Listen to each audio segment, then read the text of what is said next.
Integrated disease surveillance project അല്ലെങ്കിൽ IDSP. ഈ IDSP എന്നുള്ളത് ഒരു 5 മാർക്ക് ക്വസ്റ്റ്യൻസ് ആയിട്ട് ചോദിക്കാറുള്ള ഒരു ക്വസ്റ്റ്യൻ ആണ്. റിപ്പീറ്റഡ് ആയിട്ട് കാണാറുള്ള ക്വസ്റ്റ്യൻ ആണ് IDSP. IDSPയുടെ എക്സ്പാൻഷൻ അറിഞ്ഞിരിക്കണം, ഇന്റഗ്രേറ്റഡ് ഡിസീസ് സർവൈലൻസ് പ്രൊജക്ട്. ഇപ്പൊ ഈ IDSPയിലൂടെ എന്താണ് ഉദ്ദേശിക്കുന്നതെന്ന് വെച്ചാൽ മെയിൻ ആയിട്ട് നമ്മൾ ഫീൽഡ് ലെവലിൽ IDSP ഭയങ്കര ഇമ്പോർട്ടന്റ് ആണ്.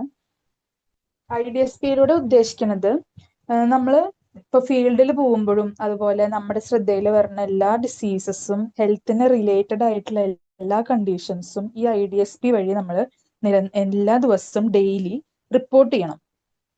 ആ റിപ്പോർട്ടിങ്ങിന്റെ ബേസിസിലാണ് എന്തെങ്കിലും ഒരു ഔട്ട് ബ്രേക്ക് ഉണ്ടെങ്കിൽ നമുക്ക് കൺട്രോൾ മെഷേഴ്സും ഔട്ട് ബ്രേക്ക് വരുന്നുണ്ടെന്നുള്ളൊരു നമുക്കൊരു അവയർനെസ്സും അതുപോലെ അലേർട്ട് സിസ്റ്റവും ഒക്കെ വർക്ക് ചെയ്യണത് ഈ ഒരു റിപ്പോർട്ടിങ്ങിന്റെ ബേസിസിലാണ്.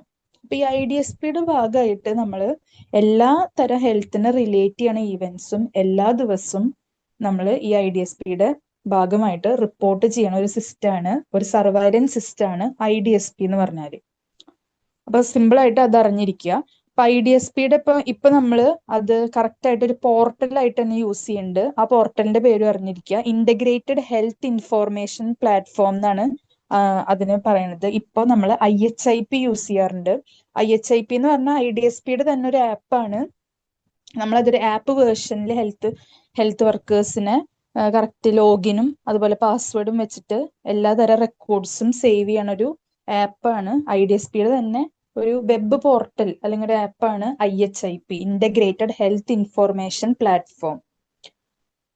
അപ്പൊ IDSPയിൽ നമ്മൾ എല്ലാ തരം ഹെൽത്ത് ഈവൻസും എല്ലാ ദിവസവും റിപ്പോർട്ട് ചെയ്യണം. അപ്പൊ 3 ബേസിസിലാണ് നമ്മൾ 3 ഫോമിന്റെ ബേസിസിലാണ് നമ്മൾ റിപ്പോർട്ടിങ് ചെയ്യുക IDSPയില്.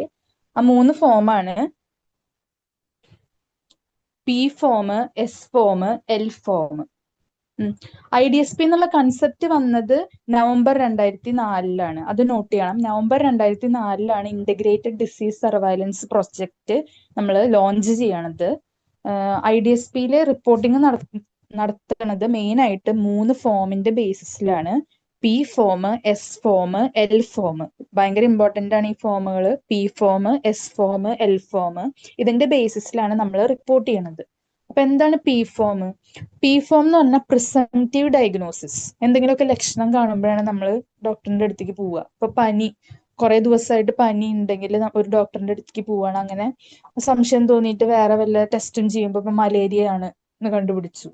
അപ്പോൾ ഡോക്ടർ വഴി ഡയഗ്നോസ് ചെയ്യണതാണെങ്കിൽ അതിന് പറയുന്നതാണ് പ്രിസംറ്റീവ് ഡയഗ്നോസിസ്. ഓക്കെ, അപ്പൊ പ്രിസംറ്റീവ് ഡോക്ടർ ഒരു കേസ് കണ്ടുപിടിച്ചിട്ട് P ഫോം വഴിയാണ് IDSPയിൽ റിപ്പോർട്ട് ചെയ്യുക. ഇനി S ഫോം എന്ന് പറഞ്ഞിട്ടുണ്ടെങ്കിൽ സിൻഡ്രോമിക് ഡയഗ്നോസിസ്. അപ്പൊ DHIC സ്റ്റുഡൻസ് ഇനി ഹെൽത്ത് ഇൻസ്പെക്ടേഴ്സ് ആയിട്ടാണ് കമ്മ്യൂണിറ്റിയിലേക്ക് ഇറങ്ങുക. അപ്പൊ ഫീൽഡ് ആക്ടിവിറ്റീസ് ആണ് നമുക്ക് കൂടുതൽ ഉണ്ടാവുക. അപ്പൊ ഫീൽഡ് ലെവലിൽ പോകുമ്പോൾ ഓരോ വീടുകൾ കയറുമ്പോൾ സർവേയിലൂടെ ഒക്കെ നടക്കുമ്പോൾ നമുക്ക് എന്തെങ്കിലും ഒരു അസുഖത്തിന്റെ സിംറ്റം കാണുകയാണ്. അങ്ങനെ നമുക്ക് ഡൗട്ട് തോന്നിയിട്ട് നമ്മൾ ടെസ്റ്റ് ചെയ്യിച്ചിട്ട് കൺഫേം ആവുകയാണെങ്കിൽ അത് വരുന്നതാണ് S ഫോമിലാണ് വരിക, സിൻഡ്രോമിക് ഡയഗ്നോസിസ്. നമ്മൾ അവരുടെ സിംറ്റം വെച്ചിട്ടാണ് കണ്ടുപിടിച്ചത് ഫീൽഡിൽ പോകുമ്പോൾ, അല്ലെ? അപ്പോ സിൻഡ്രോമിക് ഡയഗ്നോസിസ്. ഇനി L ഫോം എന്ന് പറഞ്ഞിട്ടുണ്ടെങ്കിൽ ലാബ് കൺഫർമേഷൻ കിട്ടാണ്. ചെക്ക് ചെയ്തിട്ട് ലാബിൽ എന്തെങ്കിലും ടെസ്റ്റ് വഴി ആൾക്കൊരു അസുഖം ഉണ്ടെന്ന് കൺഫർമേഷൻ കിട്ടുകയാണെങ്കിൽ അത് L ഫോമിലാണ് റിപ്പോർട്ട് ചെയ്യുക. അങ്ങനെ 3 ഫോമിന്റെ ബേസിസിലാണ് IDSPയിൽ റിപ്പോർട്ടിംഗ് നടക്കുന്നത്. P form presumptive diagnosis, S form syndromic diagnosis, L form laboratory diagnosis. അപ്പൊ IDSP എന്ന് പറഞ്ഞ ഒരു സ്റ്റേറ്റ് ബേസ്ഡ് സർവൈലൻസ് സിസ്റ്റം ആണ്. ഈ IDSPയുടെ മെയിൻ ഇമ്പോർട്ടൻസ് എന്ന് പറഞ്ഞിട്ടുണ്ടെങ്കിൽ എന്തെങ്കിലും ഒരു ഔട്ട് ബ്രേക്ക് വരുന്നുണ്ടെങ്കിൽ നമുക്ക് വാർണിംഗ് സിഗ്നൽസ് തരാൻ വേണ്ടിയിട്ട്, അതുപോലെ തന്നെ കൺട്രോൾ മെഷേഴ്സ് എടുക്കാൻ വേണ്ടി നമ്മളെ ഹെൽപ്പ് ചെയ്യുന്നതും IDSP പോലത്തെ പ്ലാറ്റ്ഫോംസ് ആണ്. It will provide essential data to monitor progress of an ongoing disease control program and help allocate health resources more efficiently. നമുക്ക് ഏതൊരു ഹെൽത്ത് പ്രോഗ്രാമിനെ കുറിച്ചിട്ടുള്ള കറക്റ്റ് ആയിട്ടുള്ള ഡാറ്റാസ് പ്രൊവൈഡ് ചെയ്യാനും അതുപോലെ തന്നെ എല്ലാ പ്രോഗ്രാംസും എഫിഷ്യന്റ് ആയിട്ട് നടക്കുന്നുണ്ടെന്ന് ഉറപ്പ് വരുത്താനും IDSP പോലത്തെ സർവൈലൻസ് സിസ്റ്റംസ് വളരെ ഇമ്പോർട്ടന്റ് ആണ്. അപ്പൊ IDSP 2004 നവംബർ 2004 ലോഞ്ച് ചെയ്യണത്. അതൊരു സ്റ്റേറ്റ് ബേസ്ഡ് സർവൈലൻസ് സിസ്റ്റം ആണ്. 3 ഫോമിന്റെ ബേസിസിലാണ് IDSP വർക്ക് ചെയ്യണത്. P form, S form, L form. Correct ആ ഫോമുകൾ എന്താന്ന് അറിഞ്ഞിരിക്കണം. പിന്നെ IDSPയിലൂടെ നമുക്കൊരു എന്തെങ്കിലും ഔട്ട് ബ്രേക്ക് വരുന്നുണ്ടെങ്കിൽ നേരത്തെ കൂട്ടി നമുക്കത് വാർണിംഗ് സിഗ്നൽസ് ലഭിക്കും. അതുപോലെ നമ്മുടെ കൺട്രോൾ മെഷേഴ്സ് ഇഫക്റ്റീവ് ആയിട്ട് നടക്കുന്നുണ്ടെന്ന് നമുക്ക് ഉറപ്പ് വരുത്താം IDSPയിലൂടെ. അപ്പൊ ഇത്രയാണ് IDSPനെ കുറിച്ചിട്ട് ഡിസ്കസ് ചെയ്യാനുള്ളത്. അപ്പൊ IDSP വളരെ ഇമ്പോർട്ടന്റ് ആണ്. കറക്റ്റ് ആ ഫോമുകൾ വെച്ചിട്ട് അതിന്റെ കറക്റ്റ് ഏത് ഫോം ആരാണ് റിപ്പോർട്ട് ചെയ്യണത് എന്ന് വെച്ചിട്ട് പഠിക്കണം. ഓക്കെ.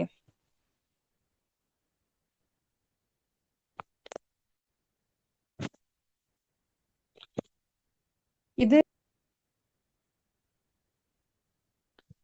അപ്പൊ IDSPയിലൂടെ നമ്മൾ നേരത്തെ പറഞ്ഞു എല്ലാ തരം ഹെൽത്ത് കണ്ടീഷൻസും IDSPയില് നമ്മൾ റിപ്പോർട്ട് ചെയ്യണം.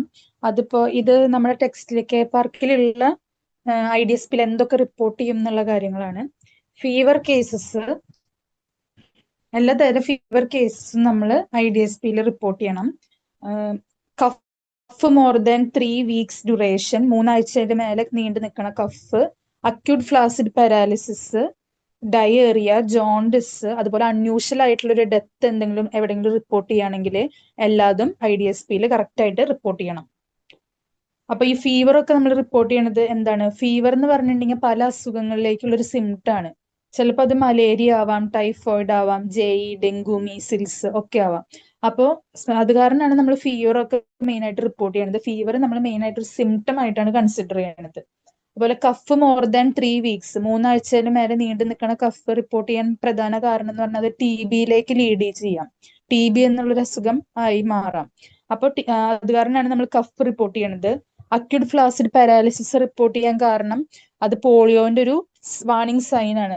അപ്പോൾ പോളിയോ ആണോ എന്നുള്ളൊരു വാർണിംഗിന് വേണ്ടിയിട്ടാണ് നമ്മൾ അക്യൂട്ട് ഫ്ലാസിഡ് പാരാലിസിസ് ഒരു ഏരിയയിൽ ഉണ്ടെങ്കിൽ IDSPയിൽ റിപ്പോർട്ട് ചെയ്യണം എന്ന് പറയുന്നത്. ഡയേറിയ റിപ്പോർട്ട് ചെയ്യണത് കോളറ വരാൻ ചാൻസ് ഉണ്ട്. ജോണ്ടിസ്, മഞ്ഞപ്പിത്തം, ഹെപ്പറ്റൈറ്റിസിന്റെ ലക്ഷണം ആണ്. അതുപോലെ ലെപ്റ്റോസ്പൈറോസിന്റെ ലക്ഷണമാണ്. യെല്ലോ ഫീവറിന്റെ ലക്ഷണമാണ്. അത് കാരണം മഞ്ഞപ്പിത്തം കേസസ് നമ്മൾ IDSPയിൽ റിപ്പോർട്ട് ചെയ്യണം. പിന്നെ റെഗുലർ സർവൈലൻസ് വഴി നമ്മൾ എല്ലാ തരം നോൺ കമ്മ്യൂണിക്കബിൾ ഡിസീസസും റെഗുലർ സർവൈലൻസ് വഴി നമ്മൾ എല്ലാ തരം കമ്മ്യൂണിക്കബിൾ ഡിസീസസും നമ്മൾ അതിൽ റിപ്പോർട്ട് ചെയ്യണം. സെന്റിനൽ സർവൈലൻസ് വഴി സെന്റിനൽ സർവൈലൻസ് എന്ന് പറഞ്ഞിട്ടുണ്ടെങ്കിൽ നമുക്ക് മിസ്സായി പോവാൻ ചാൻസ് ഉള്ള കേസസ് ആണ് സെന്റിനൽ സർവൈലൻസിൽ റിപ്പോർട്ട് ചെയ്യുക. ഇപ്പൊ HIV പോലത്തെ അസുഖങ്ങളാണെങ്കിൽ കൂടുതൽ സബ് ക്ലിനിക്കൽ കേസസ്, കുറെ ആൾക്കാരെ നമുക്ക് കറക്റ്റ് ആയിട്ട് കണ്ടുപിടിക്കാൻ ബുദ്ധിമുട്ടുള്ള ഒരു അസുഖമാണ് HIV പോലത്തെ അസുഖം.